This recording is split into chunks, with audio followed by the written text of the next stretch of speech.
Varicose veins కి సరైన చికిత్స కోసం సంప్రదించండి ఎవిస్ హాస్పిటల్.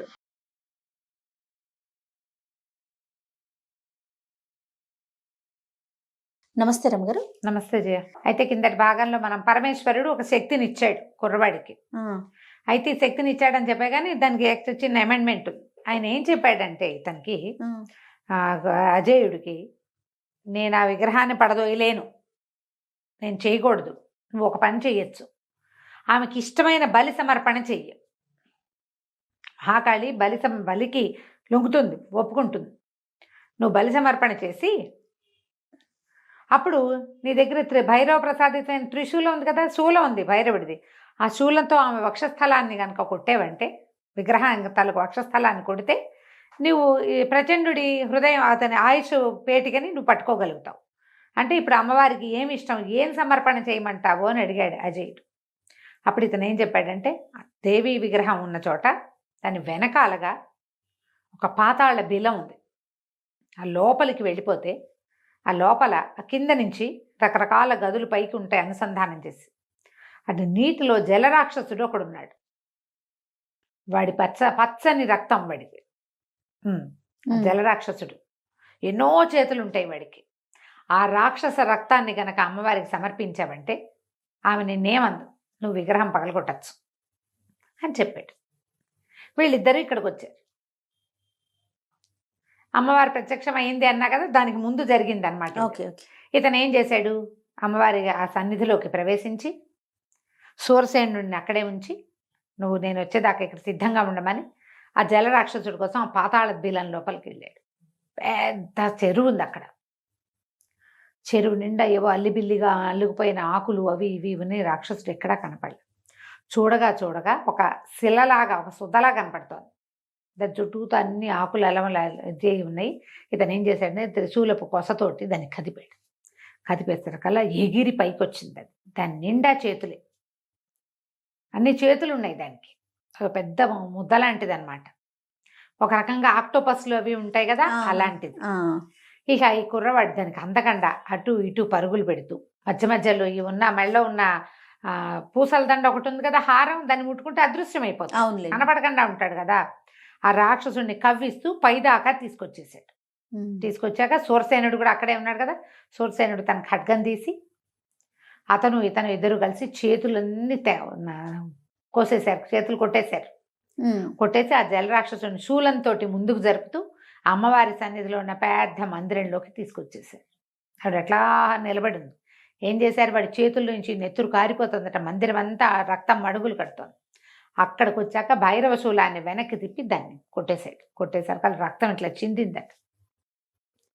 చింది మొత్తం అంతా పడిపోయింది. ఇంకా ఆవిడేమందనమాట, ఆ నెత్తురంతా ఆమెకి.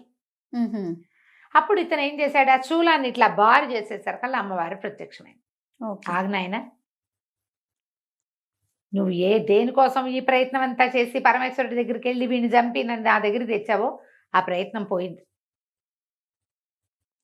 నువ్వు ఇక్కడికి వచ్చినట్టు వజ్రాల బాణం అపహరించబడింది అని తెలిసిపోయింది ప్రచండుడికి.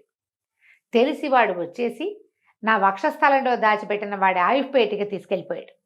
ఓహో, అది నా దగ్గర లేదు. ఇప్పుడు నువ్వు కొడితే ఒట్టి విగ్రహాన్ని కొడతావు, నీ పని అవ్వదు అనేసరికల్లా అమ్మని అడిగాడు. ఎట్లా, నేనేం చేయి, నీ ప్రయత్నం అంతా వృధానేనా అమ్మ అన్నాడు. వృధా ప్రయత్నమే జరిగింది, కానీ నీకు ఒకటి చెప్పగలుగుతా. ఈ గంధమాదన పర్వతం దగ్గరున్న అగాధమైన సరస్సులో పగడాల పడవ ఒకటి ఉంది. ఓకే, తెలుసు మనకి. ఆ పగడాల పడవలో సింహాసనం ఒకటి ఉంది. బంగారు సింహాసనం ఉందని చెప్పాం కదా. సింహాసనంలో పెద్ద నీలమణి పొదిగి ఉంటుంది. ఆ నీలమణిని గనక అడిగితే భైరవుడు, ఈ ప్రచండుడు ఎక్కడున్నాడో చూపిస్తుంది. నీ ప్రయత్నం నువ్వు చేసుకోని అమ్మవారు మళ్ళీ వెళ్ళిపోయింది. ఇంత చేశాంగా, ఇన్ని ప్రయత్నాలు చేసి ఇంకా చేసేదేం లేదని మళ్ళీ వీళ్ళు ఇద్దరు పాదుకలు వేసుకుని పరిగెత్తుకుంటూ ఇక్కడికి వచ్చారు. ఇక్కడికి వచ్చేసరికల్లా పడవ లేదు, రాకుమార్తె విద్యాధరి లేదు. ఆ మెరుపు మాత్రం అక్కడ నుంచుని కనపడింది. గుర్రం ఆశ్చర్యపోయాడు. తను దిగేసరికల్లా మెరుపు ఆనందంతో సకిలిచ్చింది. తను అడిగాడు, ఏది అమ్మాయి, ఏది పగడాల పడవని సంరక్షించమని చెప్పే కదా నీకంటే, ఈశాన్యం వైపుకి చూపిస్తోంది అది. సరే, ఏం చేయాలి ఇప్పుడు? ఈశాన్యం వైపుకి వెళ్ళాలి. వెళ్ళాక ఏమవుతుందో తెలియదు. ఉమ్, ఏం చెయ్యాలో అర్థం కాల. ఇంతలో ఏమైందట, ఒక ఆయన వస్తూ కనిపించాడు, ఒక ముని. ఇప్పటిదాకా ఎక్కడా మానవ మాత్రుల్ని చూడలేదు. నన్ను అడిగాడు, మీరు ఎవరండి, ఇక్కడ ఎందుకున్నారు అని అడిగితే ఆయన ఏం చెప్పంటే, నేను సర్వాంతర్యామిని. సర్వాంతర్యామి అంటే ఎవరు? భగవంతుడి. ఆయన ఏం చెప్పాడంటే, నేనే సర్వాంతర్యామిని. నువ్వు ఊహించింది సార్ నిజమే, ఆ, కానీ ఇంకా నాకు తెలియంది ఏదైనా ఉందేమోనని నేను తపస్సు చేసుకుంటూ ఉంటాను, తపస్సుకే వెళ్తున్నా ఓకే. అని చెప్పి ఇతను ఎక్కడున్నాడు, ఇక ఈశాన్యంగా ప్రయాణిస్తే దావానలం అనే ఒక నగరం ఉంది. ఉహు, ఆ నగరంలో ఉన్నాడు ప్రచండు. నువ్వు అక్కడికి వెళ్తే అతన్ని పట్టుకోగలుగుతావు. ఈ అమ్మాయిని కూడా, విద్యాధరిని కూడా వాడే తీసుకుపోయాడు అని చెప్పి ఒక విల్లుని ఇది చేసి ఇచ్చాడట ఆయన. గాల్లోంచి తీసాడు ఈ విల్లు ఇచ్చి, ఇది అద్భుతమైన విల్లు, ఉమ్, ఈ విల్లుతోటి నువ్వు ఈ వజ్రాల బాణాన్ని ప్రయోగిస్తే ప్రచండుని అవలీలగా చంపేయగలుగుతావు, ఓకే. వెతుక్కో నీ దారిని నువ్వు అని చెప్పి చెప్పాడు.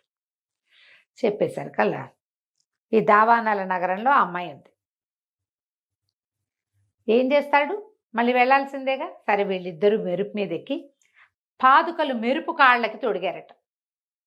మెరుపుకి ఇట్లా రికాబులు ఉంటాయి కదా, ఈ పాదుకలు దానికి దగ్గరికి పెట్టి చేశారనమాట. చేశారకల్లా మెరుపు గాల్లోకి ఎగిరింది. ఈశాన్య దిక్కునున్న ఆ దావానాల నగరం దాకా వెళ్ళిపోయారు. ఓకే. ఇప్పుడు ఈ అమ్మాయిని వెతకాలి. ఆ దావానాల నగరం దాని ప్రత్యేకత ఏంటి, దాని దగ్గరికి వెళ్తే మంటలు వస్తాయి. ఉమ్, మొత్తం నగరం 4 వైపులా మంటలు వస్తున్నాయి. ఎట్లా దిగాలి నగరంలోకి అర్థం కావటంలా. అవును అవును. చూస్తున్నాడు చూస్తున్నాడు చూస్తున్నాడు, ఏం చేయాలో తెలియలేదు. ఇంతలో అతనికి ఏం కనిపించింది, ఓ 2 పక్షుల జంట ఎగురుతూ దావానాల నగరంలోకి దిగుతుంది. ఇదేమిటి, ఇవి ఎట్లా దిగుతున్నాయి, అవి ఎట్లా దిగుతున్నాయో అర్థం కాల. తీరా అతను ఏం చేశాడు, పైకి ఈ పాదుకలతోటి పైకి వెళ్ళి చూస్తే దావానాల నగరం మధ్యలోంచి దిగితే ఏమవదు, దానికి 4 పక్కల మంటలు వస్తాయి. ఓహో. సరే ఇతను పాదుకలు వేసుకుని ఆ నగరం మధ్యలోకి ఎంటర్ అయ్యాడు. ఆ శూలం అతని దగ్గరే ఉంది. లోపలికి ఎంటర్ అయ్యి కిందకి వెళ్ళాడు. వెళ్తే ఈ అమ్మాయిని ఒక చోట బంధించాడు. ఉమ్, ఆ బంధించిన చోటికి అదృశ్య రూపంలో ఇతని మెడలో ఒక మణిమాల ఉంది కదా, ఆ మణిమాలని ముట్టుకుంటే అదృశ్యుడైపోతాడు. అదృశ్య రూపంలో నగరం అంతా వెతికి ఆ పిల్ల ఎక్కడ ఉందో అమ్మాయిని పట్టుకున్నాడు. ఆ విద్యాధరిని వివాహం చేసుకోవాలని చూస్తున్నాడు అనమాట. ఇతను ఏం జరిగింది, ఎప్పుడైతే ఈ ప్రచండు పైనుంచి వచ్చేసి ఇప్పుడు బ్రహ్మ తపస్సు మానేసి మహాకాళి దగ్గరకు వచ్చి తన హృదయాన్ని, తన తాలూకు ఆయుష్ పేటికని తీసేసుకుని వెనక్కి తిరిగి వస్తుంటే అతనికి ఈ పగడాల పడవలో ఉన్న విద్యాధరి కనపడి అతను కిందకి దిగొచ్చి ఎవరు ఏమిటి అని కనుక్కుని ఆ అమ్మాయితో సహా పగడాల పడవని పట్టుకెళ్ళిపోయాడు. పగడాల పడవ అత్యంత శక్తివంతమైంది. ఆ పడవలో ఎవడు అధిరోహిస్తే వాడి మాట వింటుంది. దానికి రెక్కలు కూడా ఉన్నాయి, ఆకాశ గమనం కూడా తెలుసు దానికి. ఓహో.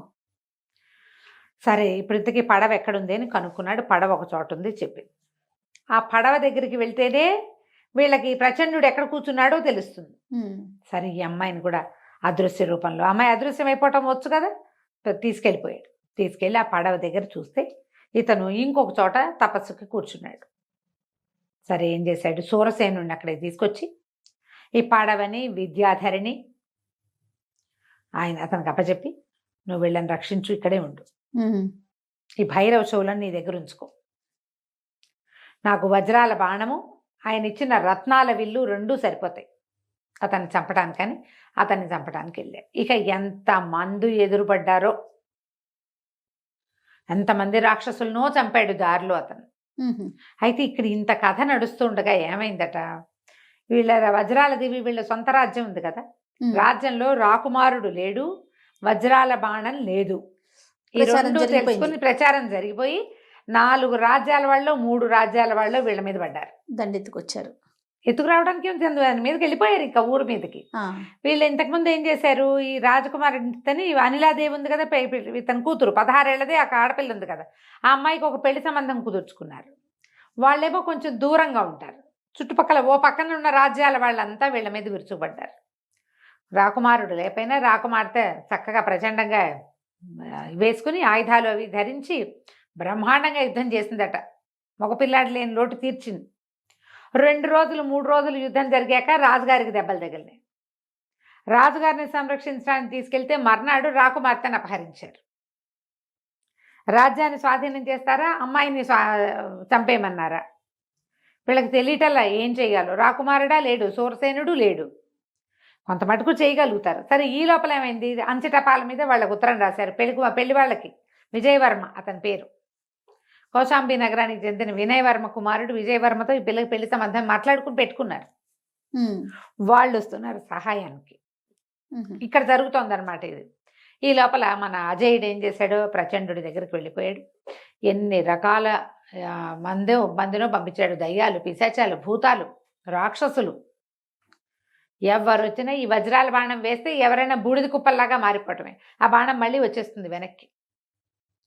మొత్తం అంతా బూడిద కుప్పలు అయిపోయాక ఇతను కూడా ప్రచండుడు కూడా వచ్చాడు. వచ్చి ఏమన్నాడు, నువ్వు డొక్కలో కొట్టావు, కాలు మీద కొట్టావు, అయినా నేను నిన్ను సహించాను. ఈ బాణం కోసం నేను చేసిన ప్రయత్నం అంతా పాడు చేసావు. నువ్వు నీ అంతు చూస్తానని ఏం చేశాడట, ఒక వజ్రాలు పొదిగిన ఒక గదని వేశాడట.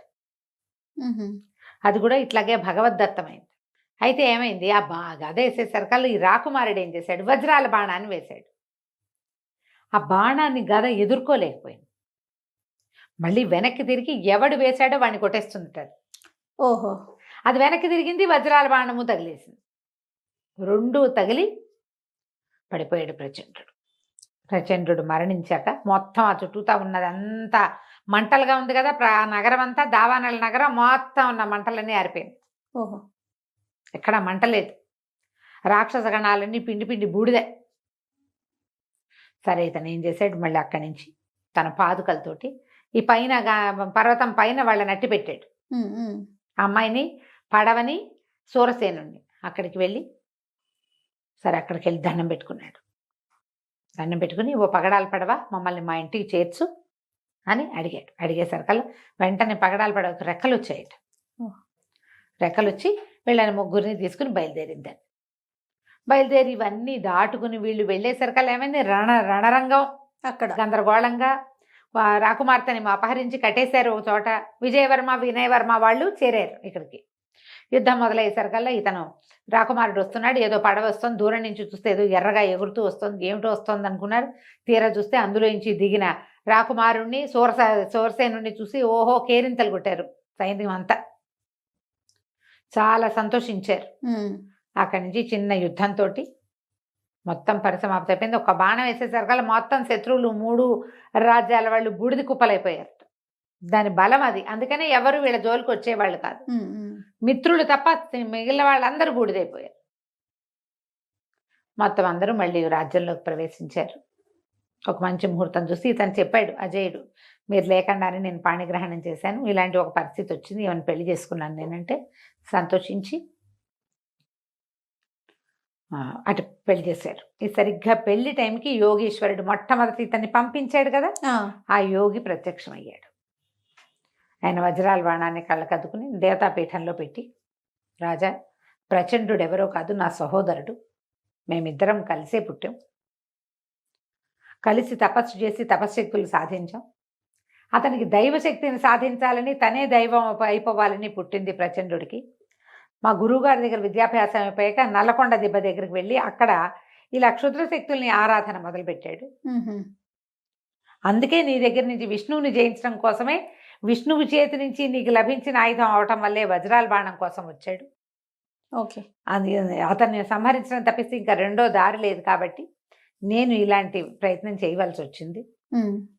నీకు అక్కడ సంతాన ఫలాలు కష్టమని తెలిసినా కూడా మిమ్మల్ని అక్కడికి ఎందుకు పంపించానంటే, మానవుడి చేతిలో మరణం ఉంది వాడికి. ఆ మానవుడు మీ ఇంట్లో పుట్టేలాగా చేశాను. ఈ పగడాల పడవని మీ దగ్గరే ఉంచుకోండి, మహత్తర శక్తులు ఉన్నాయి. ఇది మామూలు ప్రయాణాలకి వాటికి వాడేది కాదు, పూజార్హమైంది. కావాలంటే ఇది స్వర్గం దాకా కూడా రెక్కలు కట్టుకుని ప్రయాణం చేయగలదు. కాబట్టి మీ వజ్రాల దీవిలోనే ఈ పగడాల పడవని కూడా ఉంచుకోండి. మీ వజ్రాల బాణం ఎలాగో మీ దగ్గరే ఉంటుంది, ఇక మీకు ఎప్పుడూ శత్రు భయం ఉండదు. ఓకే అని చెప్పి అనేక ఆశీర్వచనాలు ఇచ్చి ఈ ఇద్దరు దంపతుల్ని, 2 జంటలు ఉన్నాయిగా, దీవించి వెళ్ళిపోయాడు. ఆ తర్వాత కొంతకాలానికి అజయుడికి రాజపట్టాభిషేకం చేసి రాజు రాణి విశ్రాంతి తీసుకున్నారు. కథ కంచికి మనం